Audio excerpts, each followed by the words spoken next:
From Tally to Cali, It's time to wake up. Wake up! Wake up! Warchant.com is your ultimate Seminole sports source. And this is Wake Up Warchant, presented by Cummins. Now here's Warchant.com's Aslan Hajavandi And Corey Clark.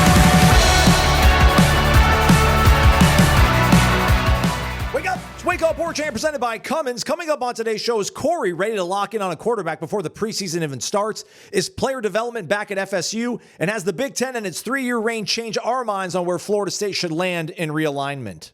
Wake Up Warchant presented by Cummins. Follow them on Instagram, CumminsLifestyle. Find out all the awesome things you can do when you've got portable, reliable, quiet power in your garage, in your RV, in your boat, outside the garage, whole house backup. Cummins does it like no one else. They're a world power leader. Follow them on Instagram.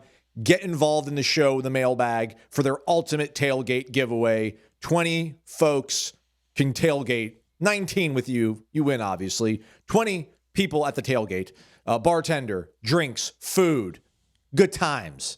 All courtesy of Cummins. Warchant.com remains your ultimate Seminole sports source. Join for $1, everybody. Sign up for $1 over at Warchant.com. Enjoy full access to the website. Try it. Pretty sure you're going to like it because Corey Clark is a lead writer, the senior writer of Warchant.com, also bringing the funk here every single day. We do the show. Sorry, we only did 2 shows last week.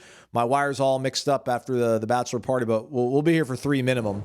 What's up, Corey? Are you ready for 3 minimum this week? I am, buddy. I can't wait. Nice. I can't wait to dive into whatever we're going to dive into. What are we going to dive this into? month? But yeah, man. I hope you had a good weekend. I trust that you did. I trust that you did. I did. I went and watched the Florida State basketball team. That was exciting. Got to hang out with Steph. I left Atlanta just in time to miss all the snow, so I didn't get snowed in. So that was good. Yeah. So it's good times. Good times. Speaking of basketball, Armchair Osceola asked on the mailbag last week that we didn't get to, Corey. First off, he said he was glad that the snow didn't tank my trip. What bars did you guys end up in the Lower East Side on Sunday? Hair of the Dog is where we went. He said he's partial to Whiskey Tavern. I don't think we went by there. Anyway, he asked on Wednesday of last week, does our basketball team ever have a chance of being a legitimate tournament threat again? I ask from the standpoint that I personally know boosters to a top 5 program. They treat basketball NIL similar to how we perceive football NIL. If we struggle to match up top tier teams in football NIL, how can we compete in basketball NIL, which is a distant second in terms of importance? Maybe even third. Baseball might be in the mix there. But yeah, just, you can answer that as sincerely as you want, Corey, but also want to kind of open the door to talk about this little bit of a win streak the Noles have been on lately here. So let all those West Coast teams come to Tallahassee and get their lumps. I love it. Yeah, that's right. I would say, look, man, it's not the top 65 teams that spend on NIL in college basketball aren't the 65 that make the tournament. You can get there. You can spend smarter and not just more. And I think when we look at this team, but yes, they're going to need more if they want to compete for championships. Like if they want to somehow miracle themselves into a 2020 type roster where you had like 4 NBA players, 2 top 5 picks or whatever it was. That's going to take a lot of money in this day and age. It just is. Scotty Barnes aren't coming to Florida State unless you pay them to do it. Like you don't just get to out recruit people. They might love Luke Laux, they might love his system, but if somebody else is offering $600,000 more, they'd be foolish to just, I'd rather go to Tallahassee. That's not going to happen. But you can put together rosters.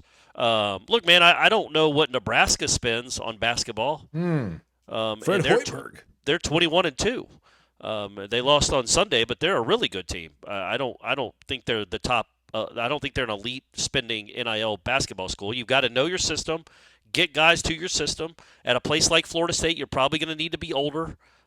Get some older guys in their second, or at least their second, but probably their third or fourth years of college basketball, and go from there. And what gives me hope, and I wrote about this, it's on the site or should be on Monday, is it gives me hope what Luke has done here in this last 3 weeks, because as I stated after that debacle against NC State, it was really depressing to watch, and it was so depressing to watch. I started to think, man, this might have just been a bad hire. That's how bad it was. I know that's a very small sample size. The guys coached At that point, he had coached 15 games in his life. But it was so bad, and it was the fourth time they'd been just completely blown out. 3 of the times in their own gym.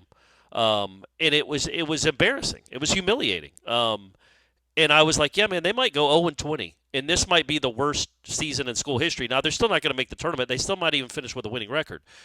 But the pivot they made, and the pivot he made as a coach and as a coaching staff, gives me hope that he will be able to figure this out. Like, this was a quick turnaround. They went from losing by 44 points and giving up 113 points to they won 3 of their last 4, and the one game they lost was a 3-point loss on the road at SMU, a game they very much could have won.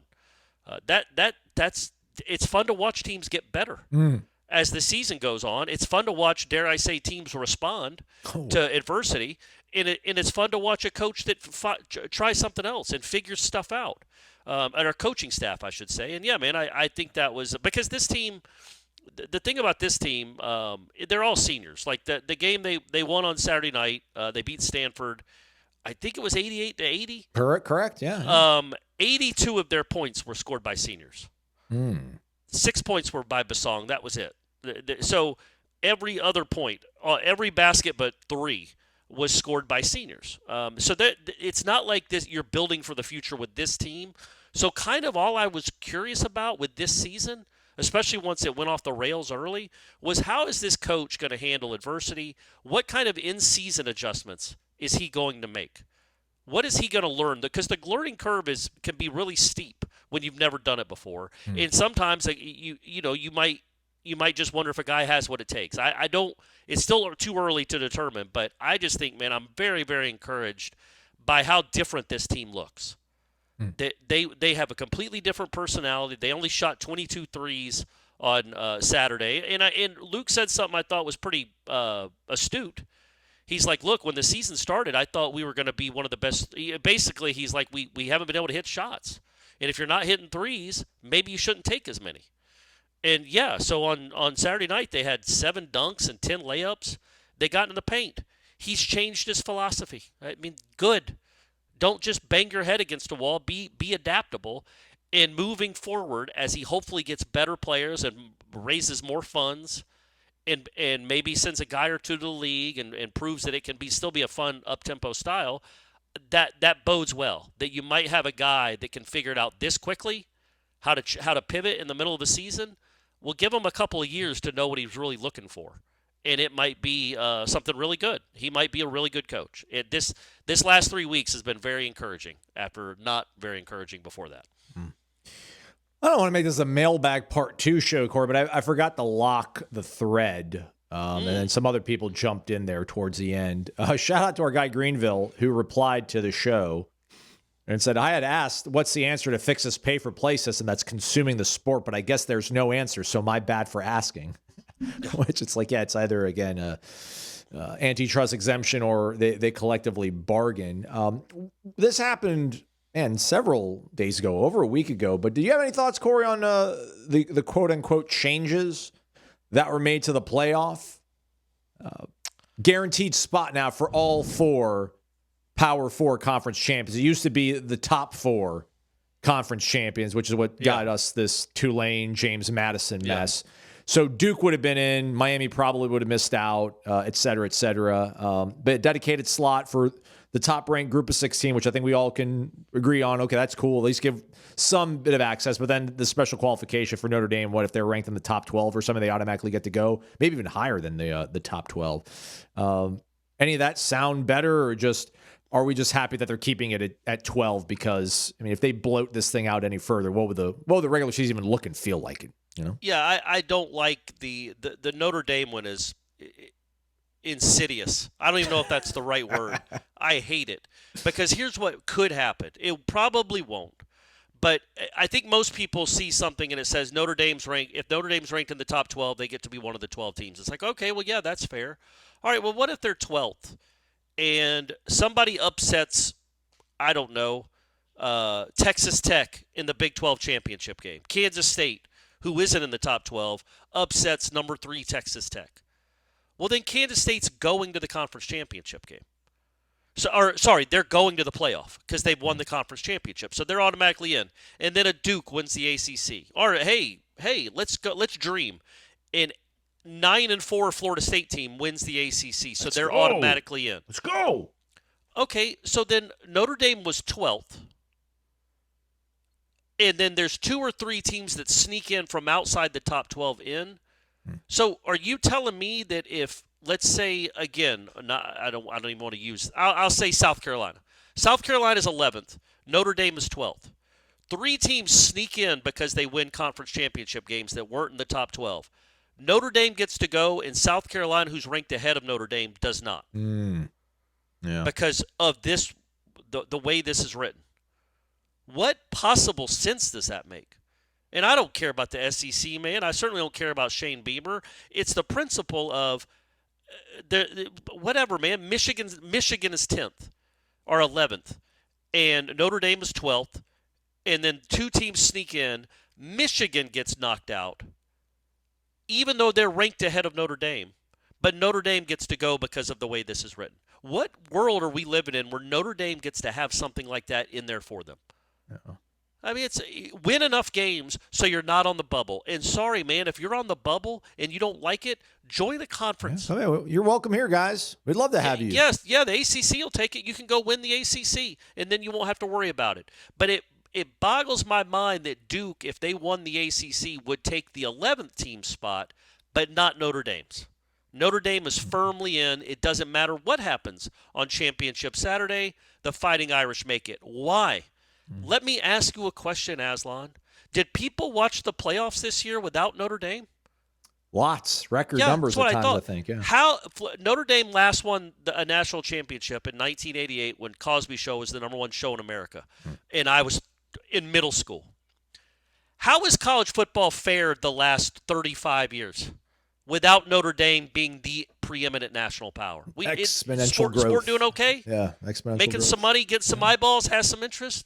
What in the world are we doing giving Notre Dame some free pass? And it's not free. I know they have to get in the top 12. It's just idiotic. It is idiotic. Insidious. I'm going to stay with insidious. I like it. Even though it probably doesn't fit the context at all. I don't care. It's insidious. But I do like the conference champions being getting to go. I feel like those weekends on those Saturday games should matter. Oxford Dictionary, insidious. Insidious. I think it's insidious. Insidious, you're right. Sorry. Proceeding in a gradual, subtle way, but with harmful effects. The example they provide is sexually transmitted diseases can be insidious and sometimes without symptoms. Yeah. Notre Dame Does that not describe Notre Dame football perfectly? Like a rash. Yeah, it's just a rash on all of us. We got something else here I liked a lot, Corey. We're going to try to go through some of these. Our guy, real quick, I got this bad habit, Corey, that I've kind of snuffed out where I would scroll Twitter and I would see an argument. I'd go into the comment section and see the replies rather. And then I would click on the bio of the person who had this ridiculous reply that went viral because I want to know what side of the fence they're on. What's their motivations or whatever. I've stopped doing that, which is a good thing. But I've found out that I've replaced that behavior with doing it on Warchant. So now whenever I see a post from somebody that's pretty positive and uplifting, hey, what about this? Maybe we can get this thing off the ground this year and really have a fantastic 2026. I'm curious to see what is their overall trend pattern of comments. And then and when they're negative, I do the same thing. I really don't have to. I think that's pretty much your brand. But I want to see how long they've been on the positive side of things. Somebody posted a thread on Saturday that has gone over 2 pages now that the title, Corey, is All In on Daniels. Okay. And this guy he's been all over the gamut. He is not perpetually positive. He is not Debbie Downer. But he says, I felt good about Ashton Daniels being the guy, which, by the way, we'll speak to Ashton Daniels on Wednesday, everybody. That's right. If you got questions for him, let us know. I felt good about him being the guy, but then I became all in on the guy for sure in the last 24 hours. Barring injury or a really huge surprise from someone else, I think you see the kid as our quarterback and you will be happy. It is all on the offensive line now. We got guys that can catch. Do you think you'll feel that level of confidence in either one of these quarterbacks before like game 3? Like, do you think you'll lock in and be like, Sperry needs to be the guy, ... or else, right? Or like Daniels he's got to win this quarterback competition. He's got to go and just completely snatch a job away from Kevin Sperry in the spring, or else we're in bad straits. Like, do you think there'll be any point you feel something like that? The way our guy on the tribal council did before you actually see in-game action? No, I would see. I would no. To answer your question, I'm sure I'll elaborate once I can formulate a thought. But no, I won't. I will have to see it against New Mexico State and then the Labor Day game against SMU. That's where I'll know if I either believe in Ashton Daniels and like, okay, yeah, this might be something, or I believe in Kevin Sperry, whoever's won the job. I do think Daniels. I know he didn't come here to sit. And I know that he's probably the presumed starter. And also we have I think Dominic dropped Dominic and Tom Lang dropped all 22. All 22 watching him as a quarterback. And that's very interesting. I would encourage everyone to go watch that to get kind of a sense of what Ashton Daniels can do and be as a quarterback. But I'm not convinced he's going to win the job. If he does win the job, I won't.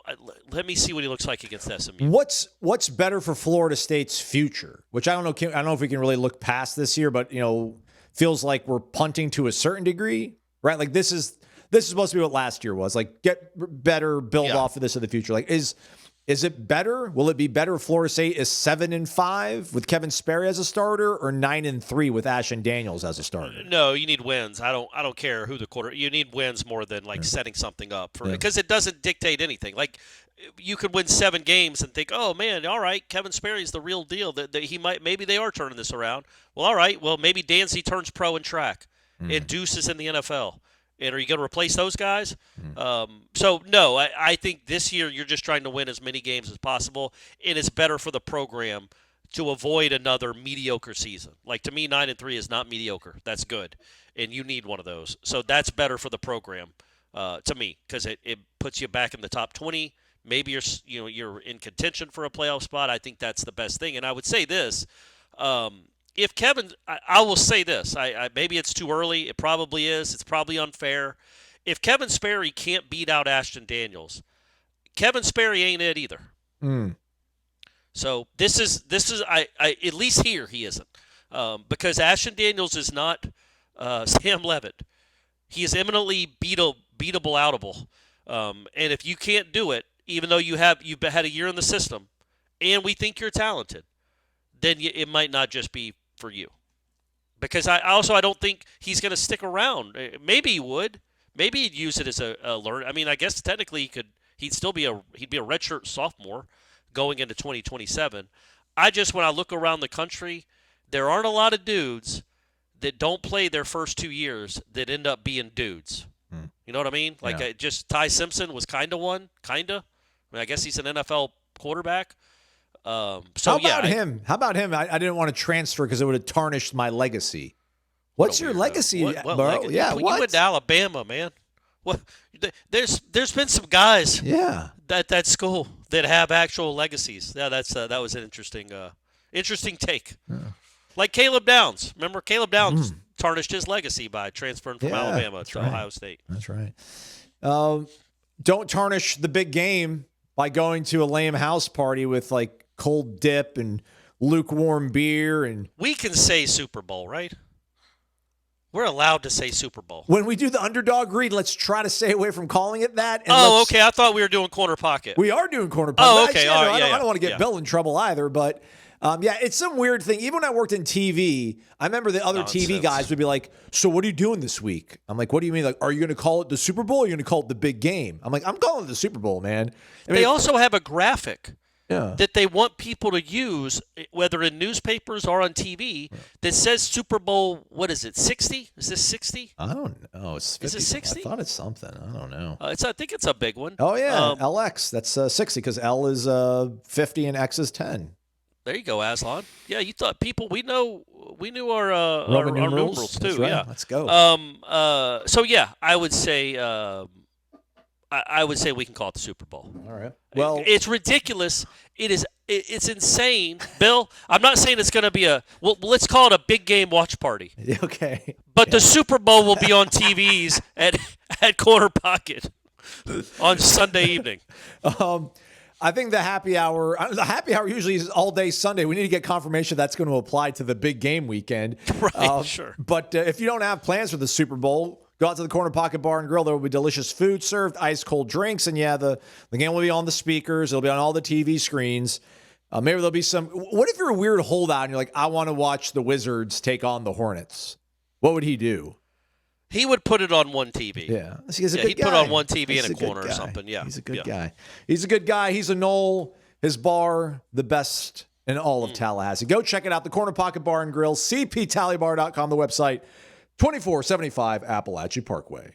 So as most of us know, I've got a wedding coming up later this year. So I've got groomsmen, I've got a best man, I've got to get a gift for all of them, right? And I'm like, man, what am I going to get them that's cool? And I've got my rule of 3 things that we all know about: umbrellas, toothbrushes, and flashlights. You can't go wrong with either of those. But the real ones, they get Ridge wallets for their dudes. That's what I'm doing. I've had a Ridge wallet for, I think, well over a year now, man. It is legit. It is durable. It is going to last a lifetime. And if for some reason it does not, I can send it back to them and they're going to give me a new one because they have a lifetime guarantee, 99-day risk-free trial, free shipping on the order.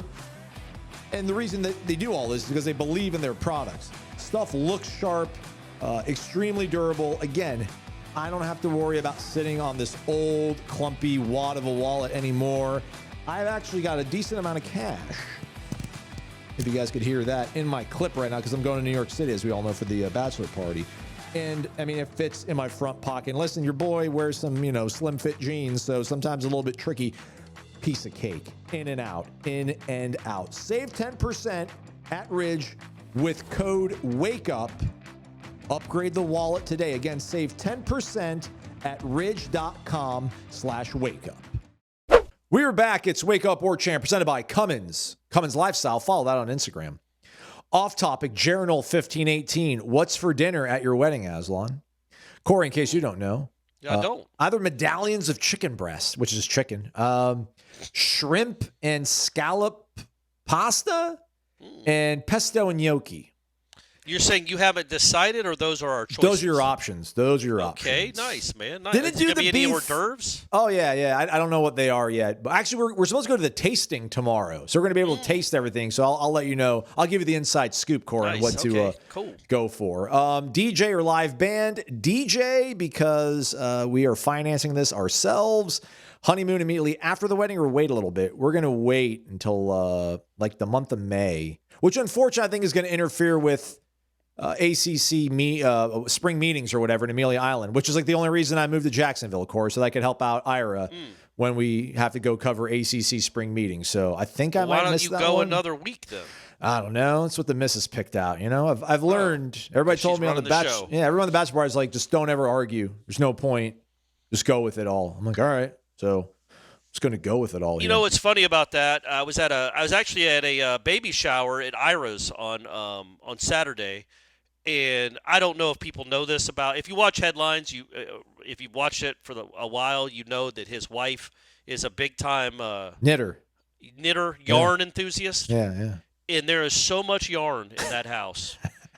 And he finally was like, He's like, yeah. And what am I gonna do? I can't tell her to stop. Right. And I'm like, yeah, you can. And then I'm like, oh, yeah, I'm the one that's divorced. I got divorced. Now I'm married again. But, yeah, maybe there's a secret to Ira being married for 25 years is he doesn't pick fights. Yeah. So, I mean, I don't know. Like, were they hosting a baby shower for a friend of the Schofells, or is there? Yeah, they were hosting. Yeah, okay. it was a friend of ours. That was it was the baby shower there. But yeah, she's just a big time crocheter or knitter or whatever they call themselves. Yeah. And he went to that fabric festival down in Tampa that we all wish we could have gone to. Yes, sir. Fiber, not fabric. Fiber festival. Okay. So I was like, oh yeah, that is a good secret. Try not to pick fights. Try not to argue. Let stuff go if it's not that important. I should just pretend these are all my questions instead of making it feel like a mailbag show, but I don't want to strip that away from our guys. Derek, XDQ004, Corey, we were given $5 million to spend on 3 guys to guarantee that we make the playoff. Only catch, can't spend it on quarterback. What positions would we spend the money on?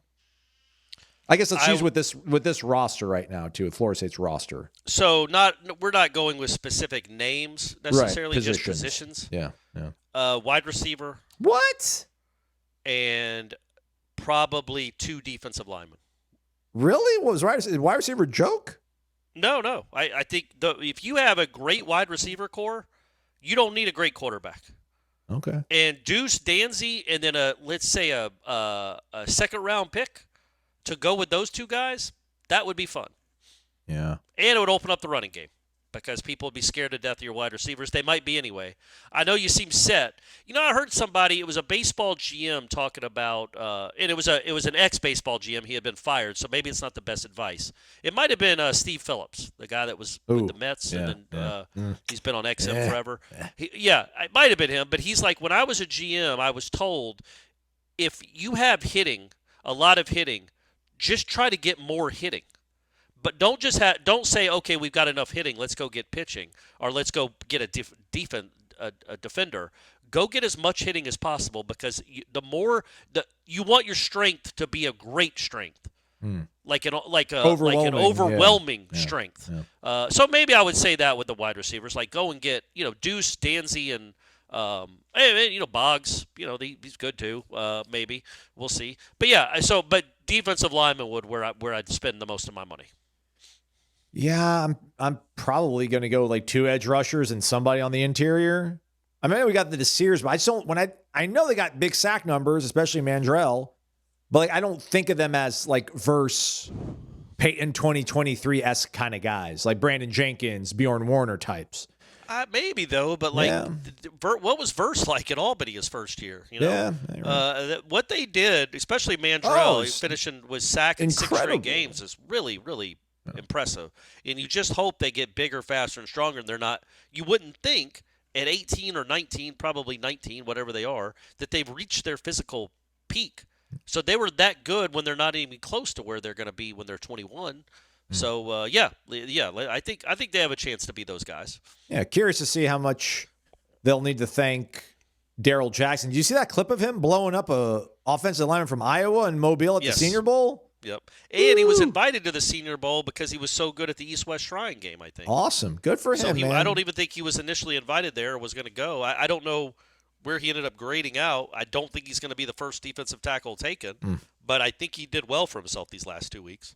Yeah, so it's tough to get a good contextual feel on like what he provided last season because, he's on the interior taking up a bunch of double team and triple team. It's a tough one too, man. In a 3-4, I think they would look at him because a 3-4, you're right. You're essentially a nose guard. Well, what would he have looked like in a 4-3, where sometimes he is getting single blocked? Yeah, I wonder how many times he got single blocked. What percentage of the time it was just him in the center?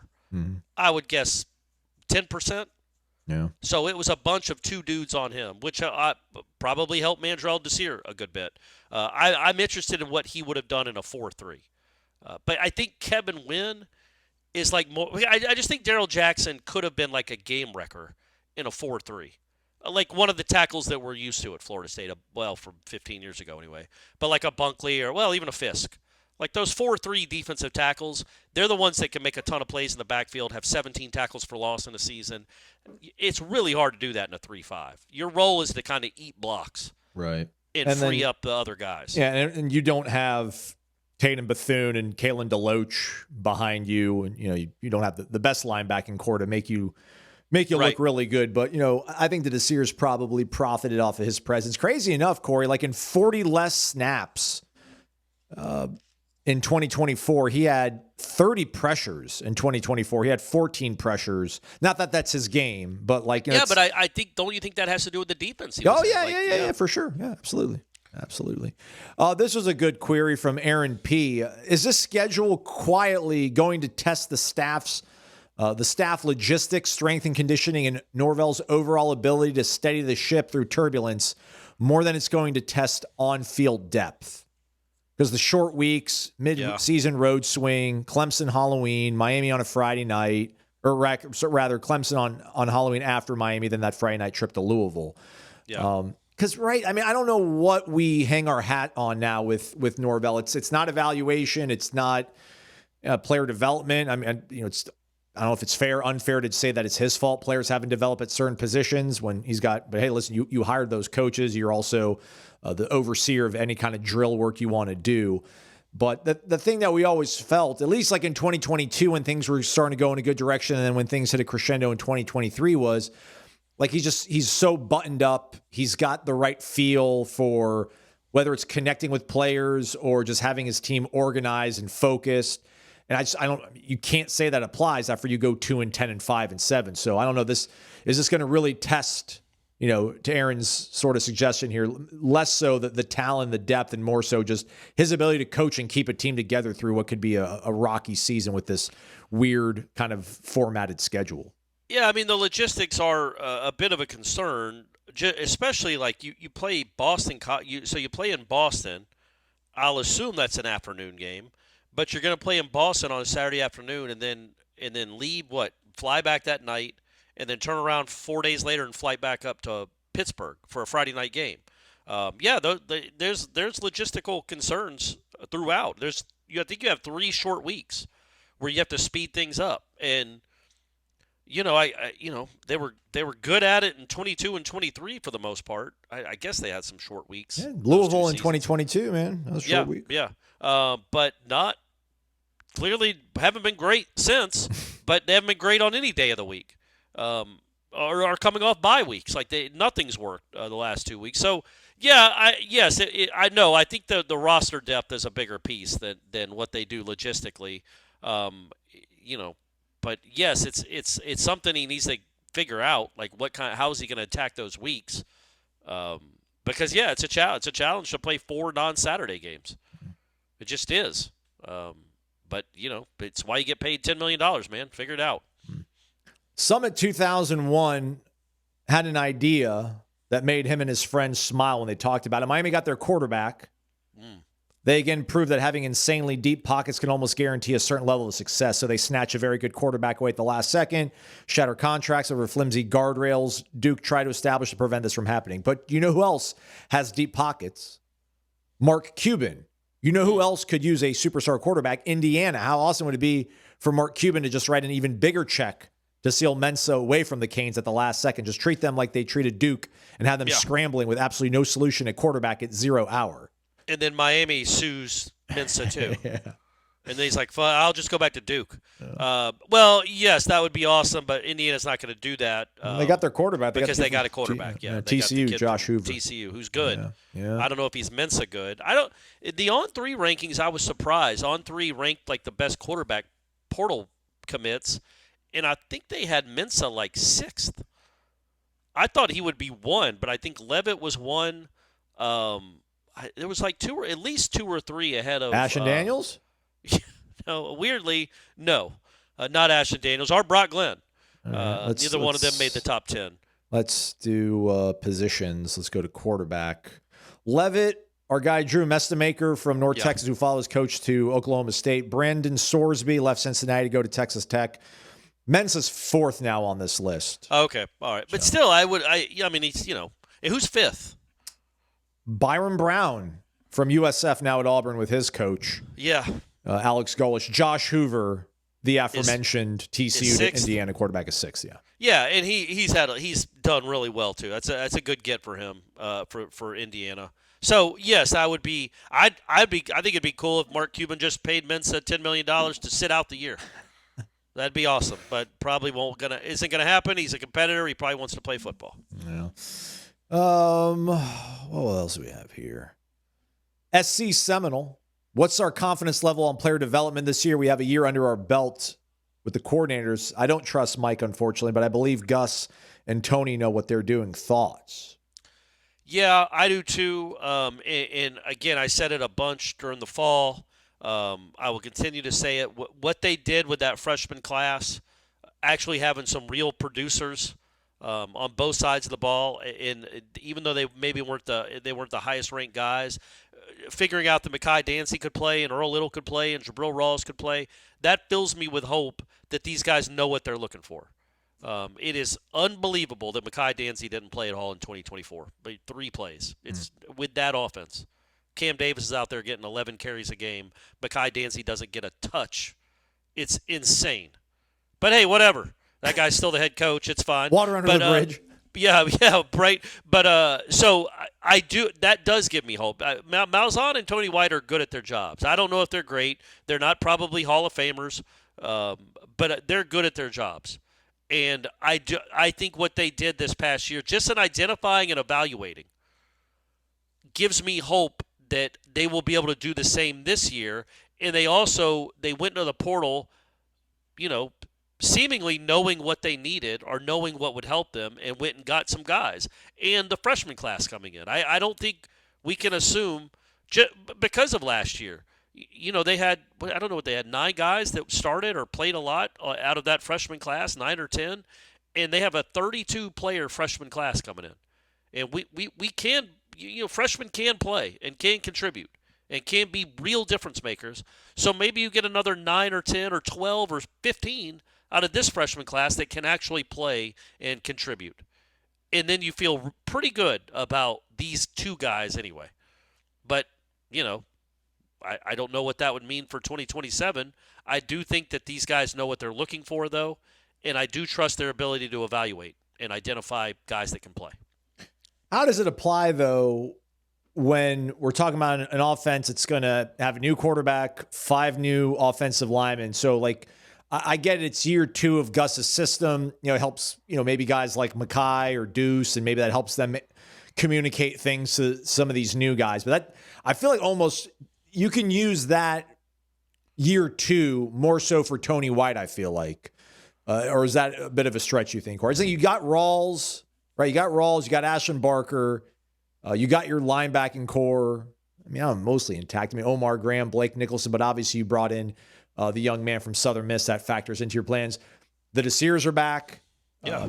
Daniel Lyons. Maybe not ultimately a huge piece of the puzzle, but it feels like I could see the whole being more comfortable in a scheme helping the defense more so than the offense. Gus's whole thing is just it doesn't matter how long you've been here, right? His whole thing is I can just, from day one, we'll be competent. Yeah, and I think with Gus, it could be this is the running back I want. Go get him. And they went and got the kid from Texas. Yeah. That kid can run for 1,300 yards for me. Or he and Croma are going to be a 2. If he remembers that Croma is on the team, he and Croma can be a 2-headed monster, and that's all I need. I need those 2 guys. Go get me that bell cow from Texas, a kid that can carry the ball 18 times a game or 20 times a game, that can hit a hole exactly the way it's supposed to be. Whatever he was looking for, whatever intrigued him about that kid to pay him that money, I think he knows what he's looking for when it comes to that. For the life of me, I'll never understand, and we'll never know, on the record anyway, what in the world was up with the running back rotation. I just feel like he didn't like any of them. Clearly, right? Yeah. You can't say he liked any of them. He kept dancing from one to the other. So this guy, I think, is a guy he went and he was one of his first thoughts, and he went and got him. And so that with Malzahn to me is that's the identifying part. For me with Malzahn, it's the identifying part of this is what I wanted in the portal. These are the linemen I want. They're older. They're smart. Whatever he's looking for, that's where he identifies. I think Tony White, and it's been a small sample size, it's been a year, what one of his strengths is looking at a guy just practicing football and saying, this guy can play. This guy's going to play for us now. Even if he's 19, even if he's a freshman, even if he was a 3-star, he will look at a guy, or he's a guy that's been kind of an afterthought here for a couple years. No, wait, man, Charles Lester now can play. Charles Lester's gotten a lot better. He looks like an NFL corner. I think Tony White can identify that kind of stuff. I just don't. They didn't do a lot in the portal, man. Defensively, not for my liking. They kept some guys they needed to keep, but they didn't go get anything special up front. Yeah. I guess they got a couple DBs that they liked, for sure. But yeah, I think those are two. I think Malzahn's pretty good at identifying what he needed out of the portal to help him run his offense and his style. Tony White, I think, is going to identify real football players. I think that's his strength. Now, he needs to coordinate a defense that doesn't give up 300 yards rushing to one running back. But hopefully that'll happen this year, Aslan. Yeah. Well, they got the young man, too, from junior college that people like because he's doing a really good job on social media of ingratiating himself to the fan base, Jalen Anderson. So, he's like 6'3", 240, good build. So, all right. Maybe he's somebody that can help out from the jump here. But do you trust that, like, again, I'm not saying they have the best team in the country or they're loaded with talent, but I trust these two guys. I just trust them. I trust that they know who should be playing and who can really play.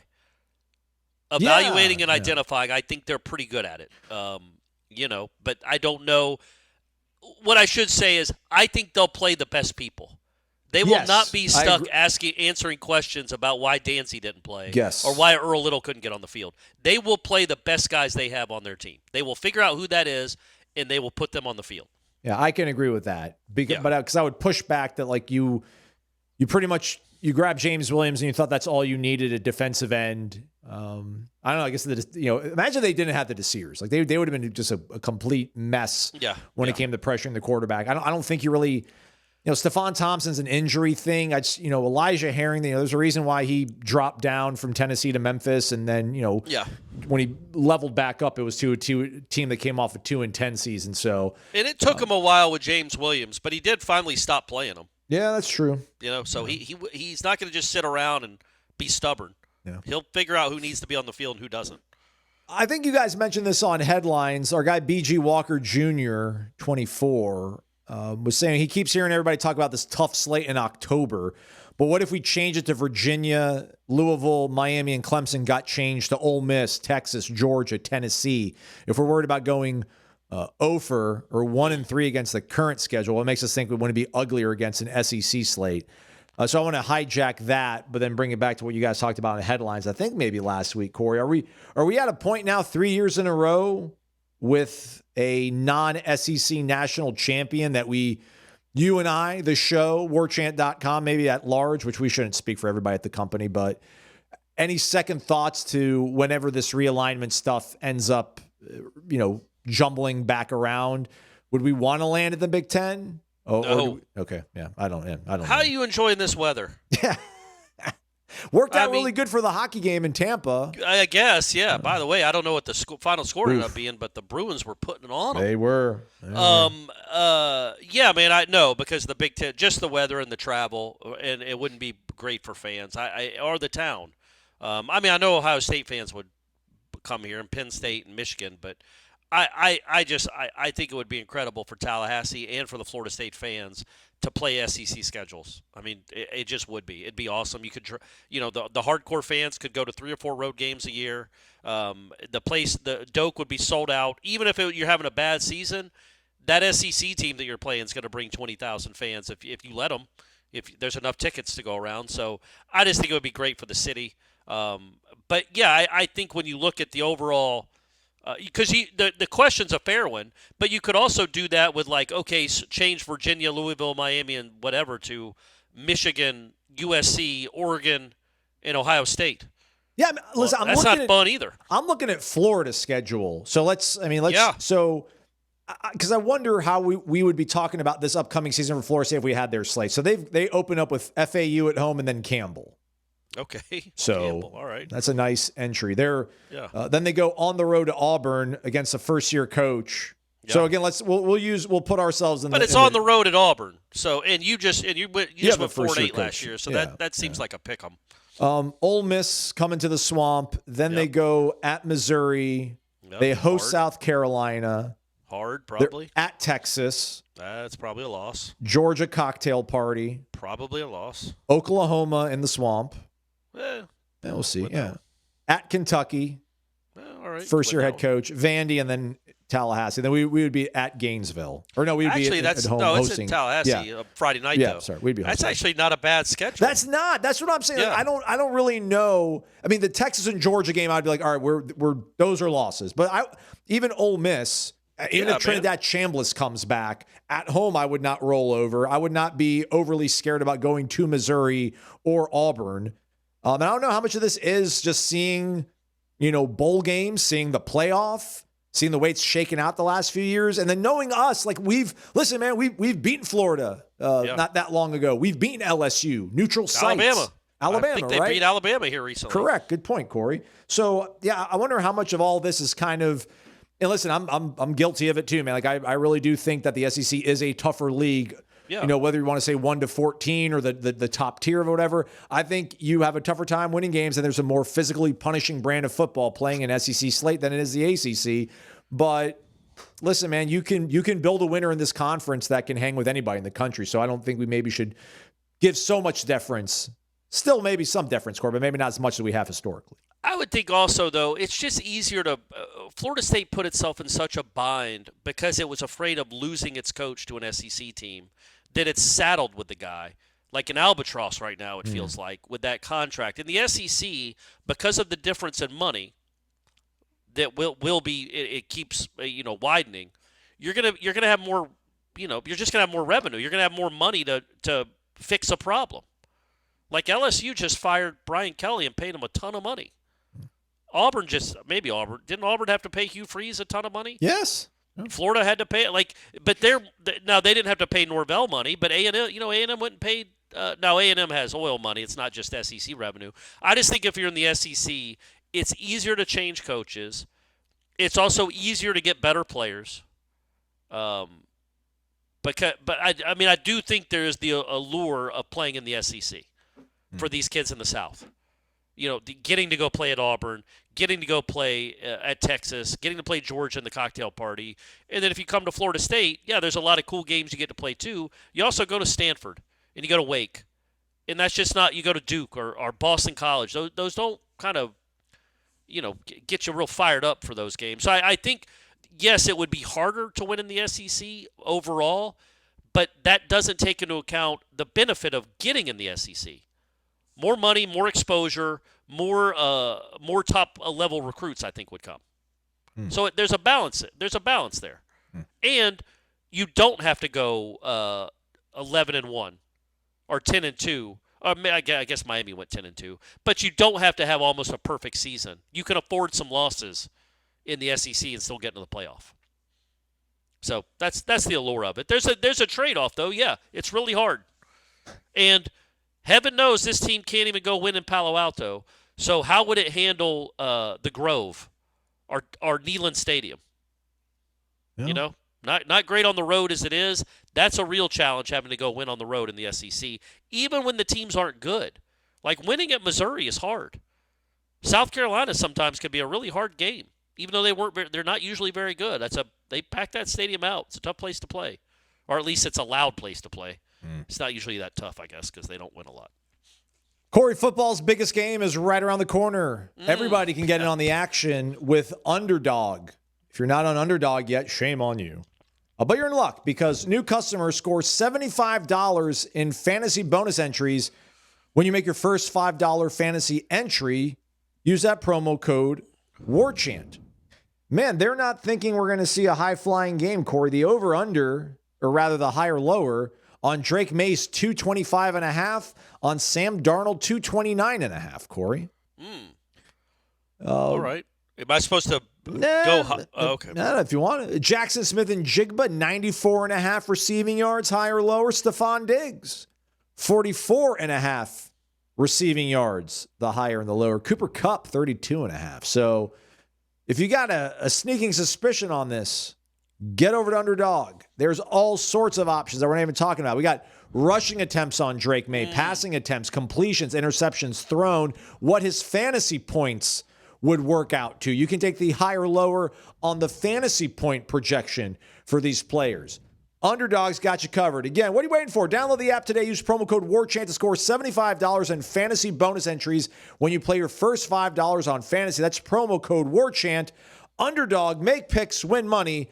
Play responsibly. Underdog Fantasy Sports must be 18 or older, 19 or older in Alabama and Nebraska, 19 or older in Colorado for some games, 21 and older in Arizona, Massachusetts, and Virginia, and present in a state where Underdog Fantasy operates. Terms apply. See assets.underdogfantasy.com/web/play and get terms _DFS_.html for details. Offer not valid in Maryland, Michigan, Ohio, and Pennsylvania. Concerned with your play? Call 1-800-GAMBLER or visit ncpgambling.org. In New York, call the 24/7 Hope line at 1-877-8-HOPE-NY or text HOPE-NY. Ace is the place with the helpful hardware, folks.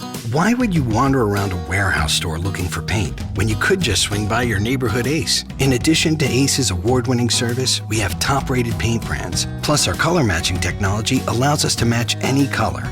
So stop wandering and start painting. Head to your neighborhood Ace today. In Crawfordville, your home convenience store is Ace Home Center and Napa Auto Parts, located at 2709 Crawfordville Highway. We're back. It's Wake Up Warchant presented by Cummins. Follow them on Instagram, CumminsLifestyle. We kind of touched on, well, we didn't touch on all this, but our guy Gator Kirk want to know how much is trying to leave the ACC factoring into the buyout for the staff if things don't go well in 27. I think this is a good Ira question. I think Ira said on headlines at one point, he's like, yeah, man, it's obviously part of the calculation they have to use, but I don't know how much of it is, Corey. It's got to be some. I mean, you can't just spend like you're in Silicon Valley, man. You can't. You're not Google. You don't have this kind of money where you can just say, all right, let's pay these guys. Let's spend $100 million on this coaching staff to fire some guys and hire some guys. Literally $100 million over the next 3 years, and no guarantee that the next guy will be worth a darn either. And on top of that, in 2 years or 3 years, it's a $75 million buyout? Or Yeah. $60 million? Yeah. It keeps going down, something like that. That is a ton of money. It's almost like monopoly money. And of course it's a factor. That's why they are trying their darndest for this guy to succeed, and they're throwing a lot of coaches at him. A lot of bodies, a lot of coaching bodies, a lot of quality control analysts. I know they're called something else. They all have different titles. They got him a GM, an assistant GM, and a player all this stuff because they really don't want to have to buy him out because that is a ton of money. And Mike Norvell could be nice and change his contract. But he won't. Let's talk baseball on the way out. Tennis Ump says greetings. That was a joke, by the way. Nobody's ever going to do that. It would be really cool if he did, though. Like, I let you guys down. I guess I'll just have to be happy with the $50 million I've already made here in Tallahassee. The other 40 that y'all owe me, just keep it. Good luck. Godspeed. It's been a pleasure.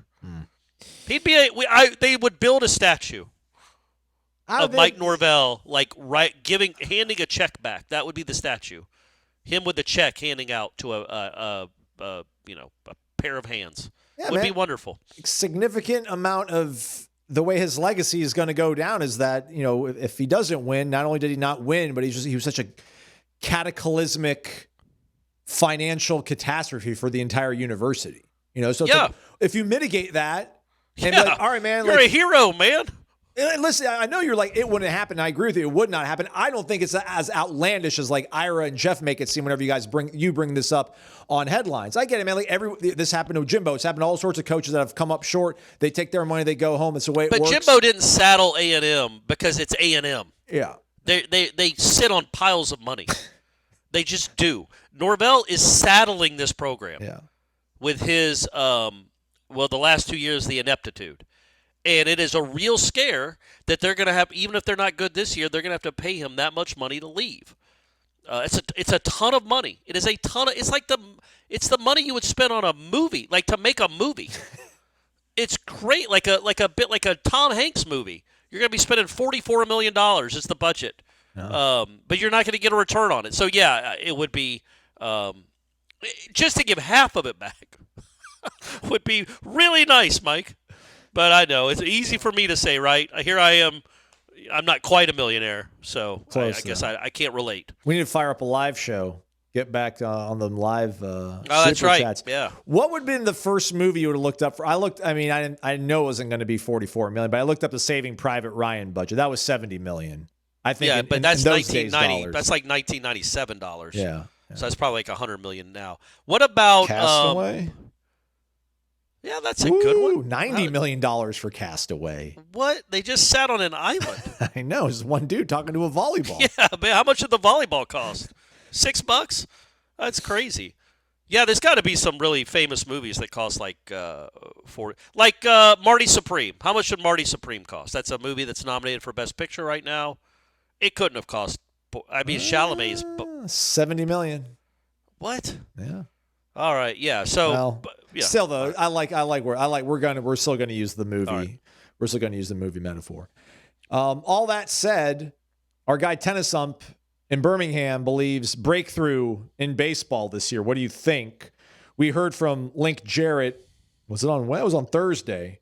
So they've hit the midpoint of preseason practices. They open up the season February 13th. Yeah, I think against James Madison. There's a lot to talk about. Let's start off, I guess, with Trey Beard, who we think is probably going to be Mr. Friday Night for the Noles from Dunedin. Stand up 727. Was at FAU, another lefty guy. The biggest acquisition Florida State made this offseason, Corey. What did you think about the way he talked about what he hopes to accomplish at Florida State and the way that Link talked about his performances so far in the preseason? Yeah, it was fine. He seemed fine. It's just words, though. I think let's see how he handles it. Like, it's one thing, and I'm not doubting him. Like, I think Baseball America had him as like the 75th overall prospect. So that's like a mid second rounder or late second rounder, early third rounder, a compensation pick. So look, man, he's good. And if he can stay healthy, he should be one of the better pitchers in the conference. But he's not Jamie Arnold. Yeah. And then where do you go after that? Like, Vellini was really good at times last year. And Wes Mendez was your number 3 guy who was up and down, but when he was up, he was really good, including the regional against Mississippi State. Yep. So yeah, man, I think that they have a chance. I think Link likes the pitching because I think he likes the bullpen arms. The kid from Oregon State that throws close to 100. I think Link said Cole Stokes. Oregon, sorry. Yeah, Cole Stokes. He said that he had an outing last week that was one of the best single outings he's ever seen from a college pitcher. Yeah. Which is crazy. So good. That's good to have something like that. I think he said, like last time we spoke to Link before this, that he's probably going to hit 100 at some point this season on the gun. So. Which is cool. It's cool to have that. I would assume that means he's probably going to be your closer or give you really important outs in big moments, or try to anyway. So, yeah, man, they should be good. It's Link Jarrett, and it's Florida State. They should be good. They have one of the best power hitters in the country, best first baseman in the country in Bailey. Chase, and they have a couple of transfers that I think can really play. The Dowd kid, the Putnam kid. Putnam's an infielder. Dowd is an outfielder from USC. They both played a lot and accomplished a lot in college already. To go along with Chase Williams and like the John Steitzer kid, the freshman. Cal Fisher's still here. Yeah, but the freshman I think has a chance to be really something. I could be really, really wrong. We'll see. But I was really could be like a starter as a freshman and maybe like a star. Like, there's some he's really fast, and every ball he hit was 108 miles an hour. Like, he's got some real tools that they have a chance to be good, of course. But, by gosh, man, like, you think about how it just they will give themselves a chance if they stay healthy to get to Omaha. But it's even hard to get there, man. Like, you think we assume they just kind of cruised into Omaha 2 years ago. Well, they didn't. They had to beat who did they beat on Tibbs's home run, his third home run of the game? UConn, right? Yeah. Like, they were down in that game. UConn wins that game, and it goes to a best of it's a best of 3, and it's 1-1. They were very close to playing a third game, and that's UConn. And then last year I think they were down to Mississippi State in the 8th inning of that game in the regional final. And then came back and won it. Then I forgot Link got kicked out in like the 2nd inning, that was incredible. And then Oregon State, obviously, they lost the game they should have won, I think. Then won a game and then lost game 3. But it's the margin for error when you get to that level, and it's so short. You get, it's not a best of 7, So the best team doesn't always win. Just yes, they'll give themselves a chance, and you just hope they get lucky. But I don't know that you could ever predict which one of these teams is going to be the one that finally breaks through. Like, as a Braves fan, we went 26 years without winning one, and it was the one that none of us thought had a chance. Yeah. That barely got into the dang playoffs. They had won like 86 games that got hot at the right time with Acuna on the shelf and won the World Series. So beating the Dodgers and the Astros along the way, which is insane. I think this team has the parts, if they can stay healthy, to beat. I don't think they're the most talented, but they can beat anyone in the country.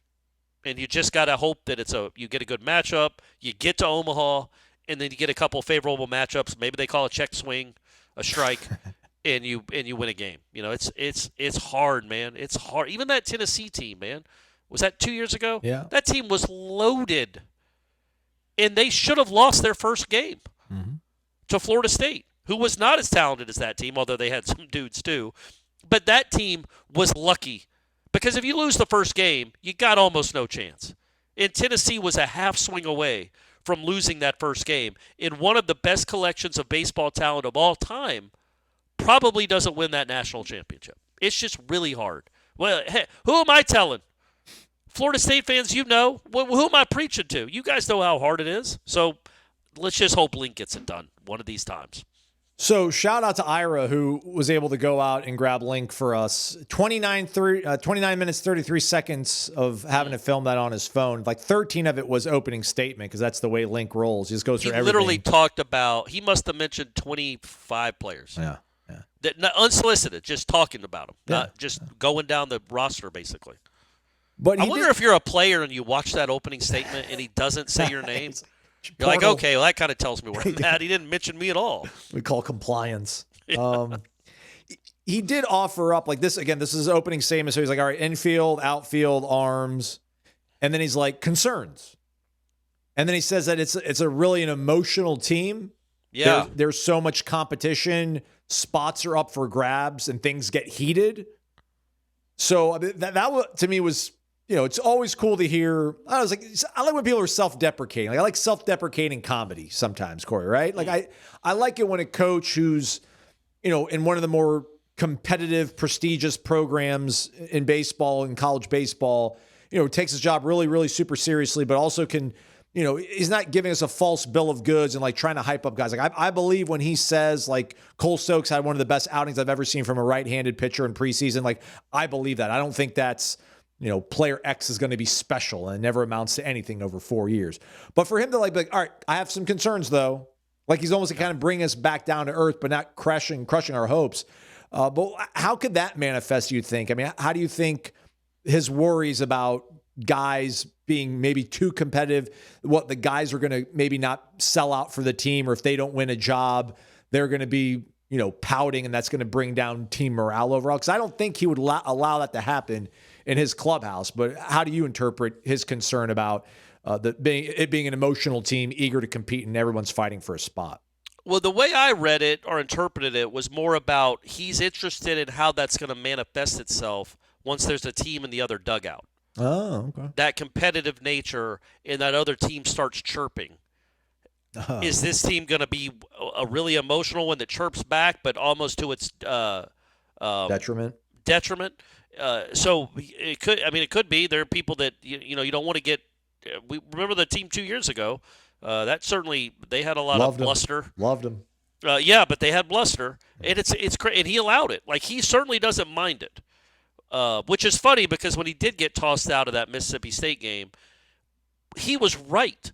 Like, that Mississippi State kid struck out. I don't remember who he struck out, but just was cursing at whoever he struck out and telling him to get back to the dugout and staring him down and being all the histrionics. And Link's like, what is this? You can't let him. There's going to be a fight.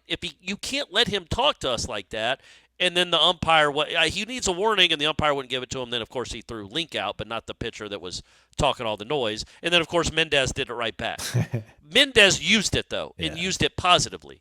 I guess he's wondering, like, if the team as a whole will use those emotions positively, and it's something that you don't know. And also, you don't know who the leaders are, right? Like your best pitcher is probably a kid that's been here for 45 minutes. Your best hitter is Miles Bailey, who I get the sense is kind of and I have no idea. I don't think he's a real rah-rah. He's certainly not Max Williams. He's not a rah-rah guy. He seems like a pretty quiet kid. Very confident, but kind of a quiet kid. There doesn't seem to be a lot of talk, and I could be wrong. I could be, and also he was a freshman playing with a bunch of juniors. With Max Williams and Drew Farrow and Lodi. Yeah, so he might have okay, I don't need to be the leader. Oh. But now he might feel like the leader. But you wonder about the leadership of a team like this. Cal Fisher, I think, seems like a natural guy to be a leader. But then your outfield is all guys that are new too, probably, or are guys that have only been here for a year. With Delamelier, Chase Williams, Steitzer, the Dowd kid. So, yeah, it'll be interesting. Carnes is just a sophomore. So you don't have a lot of experienced veterans that have been here this whole time. I would guess Cal Fisher's the only one, right, that's been here that's going to play, that's been at Florida State this is his third year. Yeah. And John Abraham and a couple of pitchers. But, yeah, so I think that's interesting. And that's going back to basketball, not that you asked it. That's what I wonder about as that program progresses under Luke Laux. When he looks into the portal, which he's going to have to again, like he's losing a lot of dudes, what kind of personalities does he want? Because he always says he likes this team, and he does. And look, they're playing now like they should have always played. They do play hard. The worst part about the NC State game, and I brought it up before, was they were down by 20 at the half, and they had missed 21 shots or whatever it was and had 0 offensive rebounds. That's just a complete lack of want. No offensive rebounds. And since then, they've been a pretty darn good rebounding team, especially on the offensive end. They've done a really good job there. And but I wonder if he got guys that weren't nice enough or were too nice or weren't leaders, weren't natural leaders. And it took a while for them to gel and figure out the hierarchy. So it's just, in this day and age when it comes to putting together teams, at baseball, football, basketball, all of them, there's more to just can the kid play, I think. It's got to be how does he fit in? And is he a net positive or a net negative with his personality, in his body language, in his leadership skills? And sometimes, I think your football team is at a point where it almost doesn't matter. You just got to go get guys that can play. When you get to that sweet spot, like I think Link has with baseball, you get guys that can play and fit. Personality-wise, you get to pick. You get kind of your pick of those guys, and you don't just have to take guys that can play. There's a ton of kids that want to come play baseball at Florida State. He gets to pick guys that I think he thinks fit the program, like a Putnam or a Beard or somebody like that. Well said, Corey. Thanks, buddy. So done talking. Yeah, not for the week though. But heaven forbid. We'll do a mailbag later on in the week because we basically just did another one for you folks today. Sorry about that, everybody. We didn't get to your questions last week. I thought I locked it, Corey, but apparently I did not lock it. You also thought Thursday was Wednesday. So that's why we didn't record on Thursday. And then you texted me on Friday. It's like, when do you want to record? And I'm like, it's Friday. Yeah. And you're like, oh, yeah, that's right. So My bad. But hey, you're back on it now. You're back on schedule. I'm dialed in. My internet's back up and running at full force. Things are good. We'll try to maybe get some interviews. I did not reach out to any of the Noles in the Super Bowl, or in the big game, rather, that is. How about Pinsky? Yeah, I'm going to email. Let's get Pinsky. Yeah. Or Lonnie. I would like Lonnie, too. We're starting another softball season. I know Jeff always gets Link. We could get Link, too. We can get Link, too. Come on. Huh? But, yeah, I think Lonnie and Pinsky would be good to talk to. Yeah. Maybe I'll get Nakos. Nakos on the show, too. Talk about there you go. Football. Yeah, it's time to start talking to some other voices because, I don't know how many more times I'm going to coin flip on Ashton Daniels and Kevin Sperry. What's best for the Noles? Why don't we get both of them on? We should. Yeah. So let me look that up real quick, everybody. So Wednesday begins our newcomer orientation, I almost want to call it, Corey. So we are going to get on Wednesday Ashton Daniels, Nehemiah Chandler. He's the defensive back from South Alabama. Chauncey Chuck Kennan, one of the top-rated defensive backs in the high school class this season.